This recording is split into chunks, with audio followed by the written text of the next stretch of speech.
Assalamualaikum warahmatullahi wabarakatuh. Perkenalkan, nama saya Cindy Aulia dengan NIM 24810700096 dari jurusan PGMI 3D. Di sini saya akan membacakan soal dan jawaban UAS mata kuliah kajian IPA lanjut di MISD.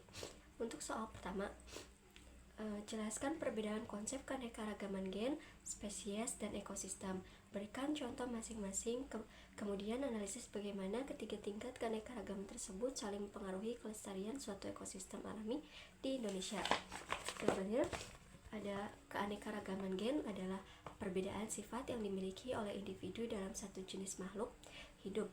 Perbedaan ini terjadi karena susunan gen yang tidak sama, meskipun masih dalam satu spesies. Contohnya ada tanaman padi memiliki perbedaan warna seperti ciherang dan pandan wangi. Lalu ada ayam kampung memiliki perbedaan bulu, ukuran tubuh, dan daya tahan penyakit. Keanekaragaman gen membuat suatu spesies lebih kuat menghadapi perubahan lingkungan, misalnya perubahan cuaca atau penyakit. Jika satu varietas gagal tumbuh, varietas lain dapat bertahan. Lalu keanekaragaman spesies adalah variasi jenis makhluk hidup yang hidup bersama dalam satu wilayah tertentu. Contohnya ada di hutan Sumatera, ada harimau Sumatera, gajah Sumatera, burung rangkong, dan berbagai jenis tumbuhan hutan. Setiap spesies memiliki peran masing-masing seperti produsen, konsumen, dan pengurai. Semakin beragam spesies, maka rantai makanan semakin seimbang dan ekosistem menjadi lebih stabil. Lalu keanekaragaman ekosistem adalah perbedaan lingkungan hidup yang terbentuk karena variasi iklim, tanah, air, dan makhluk hidup di dalamnya. Contohnya ada ekosistem hutan hujan tropis, ekosistem sawah, ekosistem mangrove, ekosistem laut, dan tumbuhan karang. Setiap ekosistem memiliki fungsi penting seperti menyimpan air, mencegah banjir, menyediakan pangan, dan menjadi tempat tinggal makhluk hidup. Ketiga tingkat keanekaragaman tersebut saling mempengaruhi dan tidak dapat dipisahkan. Keanekaragaman gen menjaga kelangsungan spesies, keanekaragaman spesies menjaga ekosistem, dan keanekaragaman ekosistem menjaga kestabilan lingkungan secara luas. Jika salah satu tingkat rusak, maka kelestarian ekosistem secara keseluruhan juga akan terganggu. Soal nomor 2. Dalam suatu ekosistem sawah terdapat padi, tikus, ular, dan elang. Buatkan diagram jaring-jaring makanan dari interaksi tersebut. Analisis apa yang akan terjadi jika petani menggunakan pestisida berlebihan hingga populasi tikus menurun drastis. Dilihat dari keseimbangan ekosistem. Jawabannya, jaring-jaring makanan di ekosistem sawah, yang pertama ada padi dimakan oleh tikus, tikus dimakan oleh ular, ular dimakan oleh elang, lalu tikus juga bisa dimakan oleh elang. Jika petani menggunakan pestisida secara berlebihan hingga populasi tikus menurun, maka yang terjadi ada yang pertama, ular kekurangan sumber makanan sehingga jumlahnya menurun. Yang kedua, elang kehilangan mangsa sehingga populasinya ikut berkurang. Yang ketiga, ada keseimbangan ekosistem sawah menjadi terganggu. Dan yang terakhir, bisa muncul ledakan organisme yang lain karena tidak ada pengendali alami. Soal nomor 3.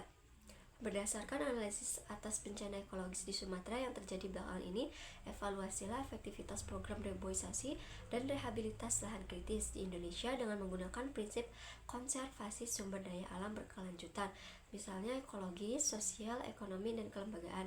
Kemudian berikan rekomendasi perbaikan konkret untuk pendekatan pendidikan konservasi di MI atau SD agar lebih responsif terhadap konteks lokal dan mampu membangun kapasitas kritis serta agensi lingkungan siswa. Jawabannya, yang pertama ada aspek ekologis. Reboisasi membantu mengurangi erosi dan memperbaiki fungsi hutan. Namun penanaman sering menggunakan satu jenis tanaman sehingga kurang mendukung keanekaragaman hayati. Lalu ada aspek sosial.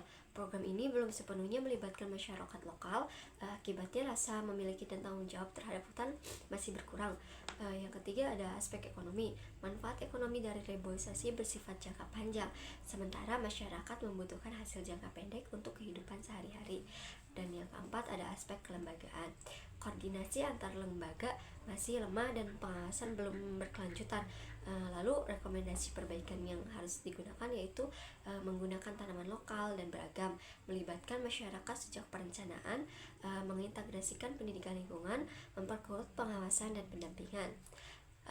Lalu rekomendasi pendidikan konservasi untuk di MI atau SD ada pembelajaran berbasis masalah lingkungan sekitar, kegiatan menanam dan merawat tanaman, diskusi kritis tentang bencana alam, membentuk siswa agar peduli terhadap lingkungan. Soal terakhir, sebagai calon guru MI yang kreatif dan inovatif, Anda ditantang untuk mendesain sebuah pembelajaran inquiry berbasis masalah atau PBL. Materinya yaitu alat indera dengan mempertimbangkan A. keakuratan konsep ilmiah, B. kesesuaian dengan tahap perkembangan kognitif siswa, dan C. memungkinkan kemungkinan miskonsepsi yang timbul. Lalu jawabannya ada desain pembelajaran PBL dengan materi alat indera. Masalah kontekstualnya, mengapa kita harus menjaga kebersihan mata dan telinga dalam kehidupan sehari-hari. Langkah PBL-nya yaitu yang pertama, guru menyajikan gambar atau video gangguan alat indera.